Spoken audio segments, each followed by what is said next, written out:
my name is Tracy. I'm now in Alton. As you can see, I'm already have my tent in my bag, and this is a device that I'm going to use to interview people. And so now I'm setting off to interview some people in my unit and show how they engage with this environment.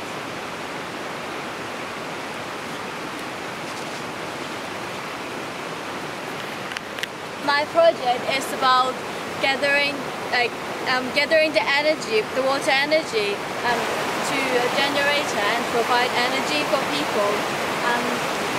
So to exchange the food for me, and I give energy for them to charge. Like energy provides them to charge phones and like anything related to energy, and to exchange food for me to give carbohydrates.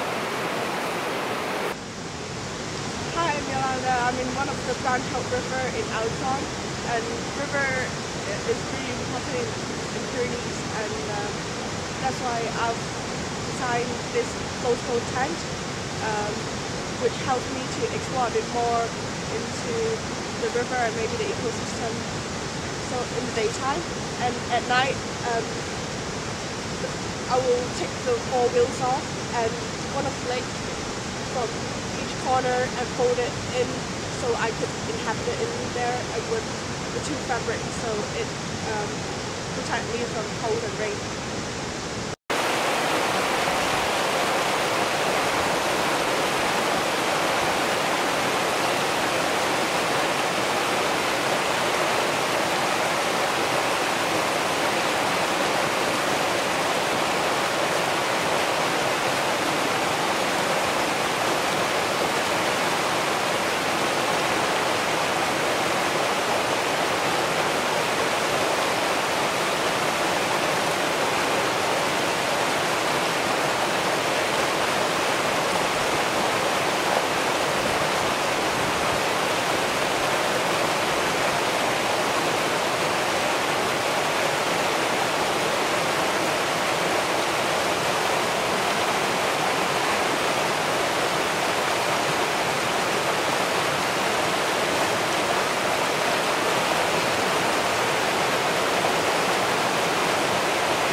Hello, this is Nick. So my tent is about generating water by using natural environment.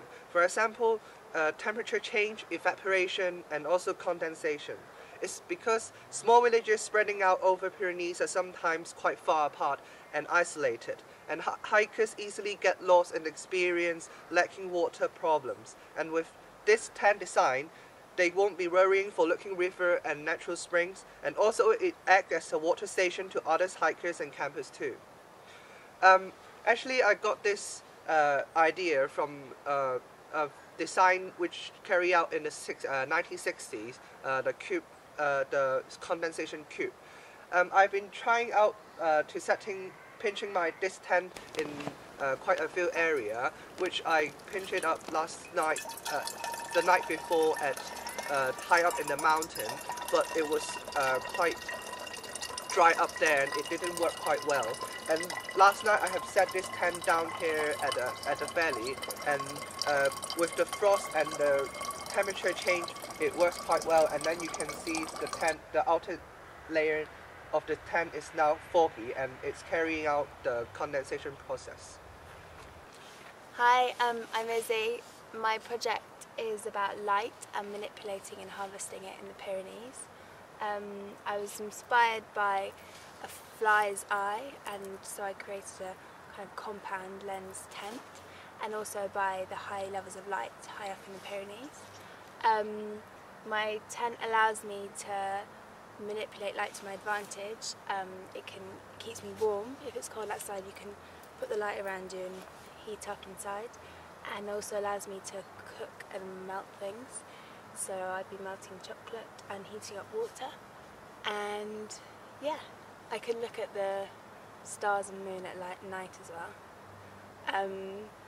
Everything's been working fine, except that it's quite dangerous sometimes, because once the light hits a point that I'm not aware of, I've managed to burn some holes in my tent, but other than that, it's working great.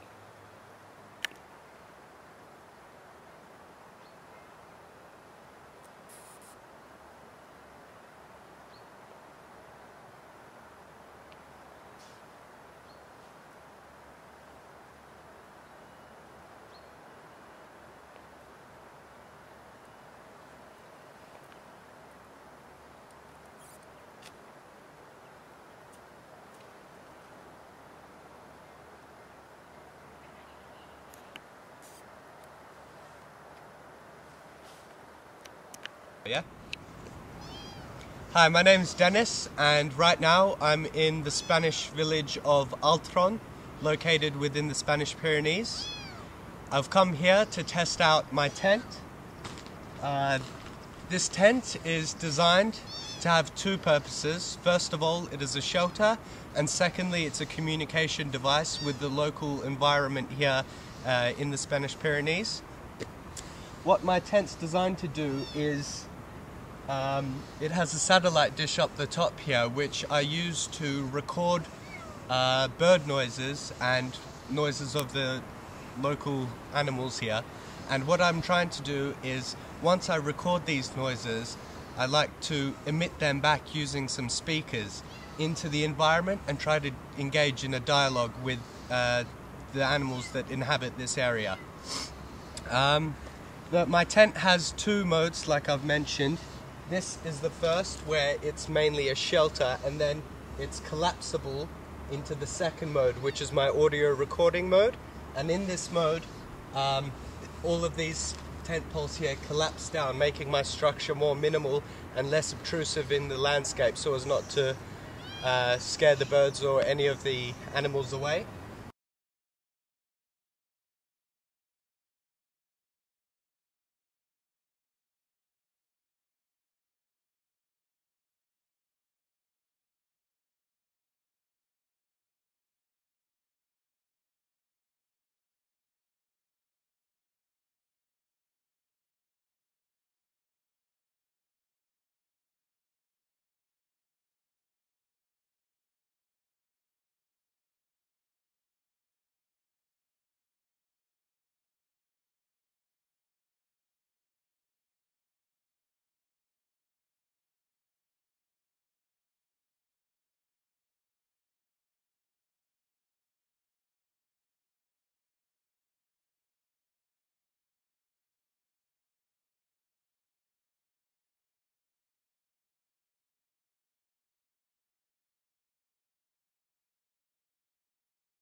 Okay, my name is Martina. I'm making structure that relates to the idea of squatters re-inhabiting old ruins in the Pyrenees. So I thought about it, and I thought about the relationships between the squatters and the other communities of the Pyrenees, the possibilities of kind of relationships between these communities.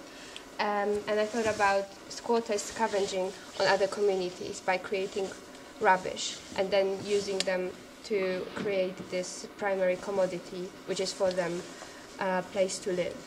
So I'm now creating, in the middle of creating, a shelter for a squatter, which is based on ropes and cladding.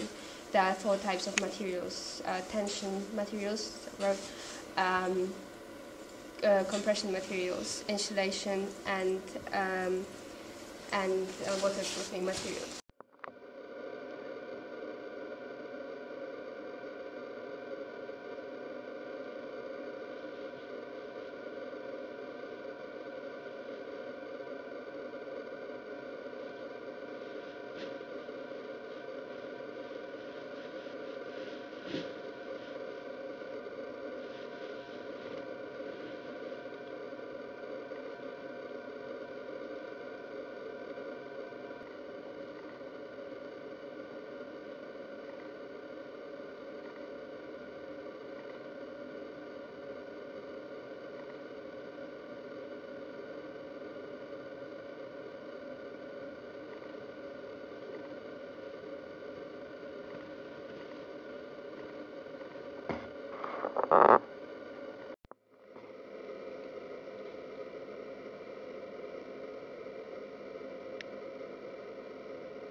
Hi, I'm Melanie.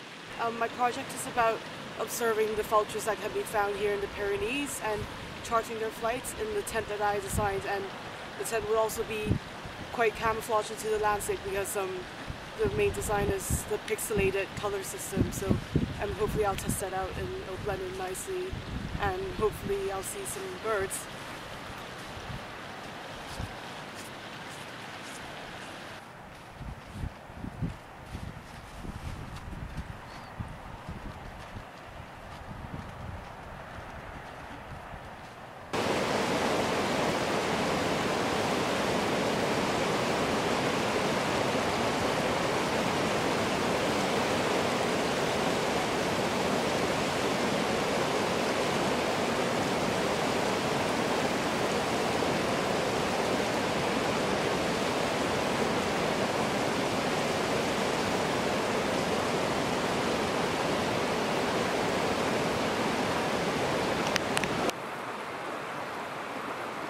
Hi, I'm Max. My project's in inhabit weather vane, which investigates the phenomenological interaction between myself and the climatic conditions, with a primary focus on wind direction, so that my shelter embodies the wind direction and allows me to experience the wind conditions in the Pyrenees.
Now I'm in the Pyrenees, up 2,000 meters high in the mountain, and I'm here to test my this shelter I designed.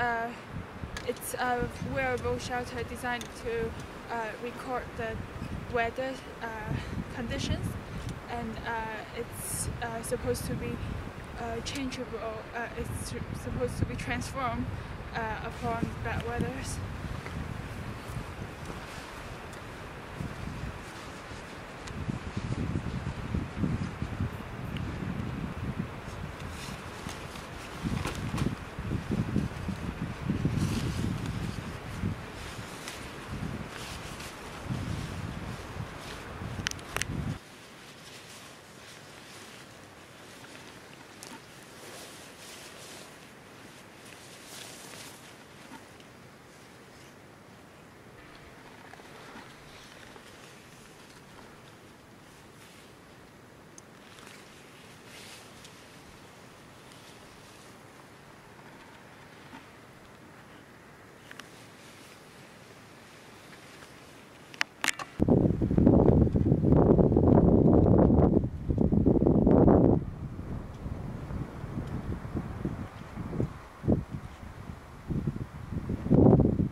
Hi, my name is John. Here in the Pyrenees, winter's coming, and I've built a snow drill that would excavate holes in the snow to reveal what's below the snow and look at the flora and the rocks beneath. So I've got a pole here that collects samples, and I've got a shelter for when I need to spend the night.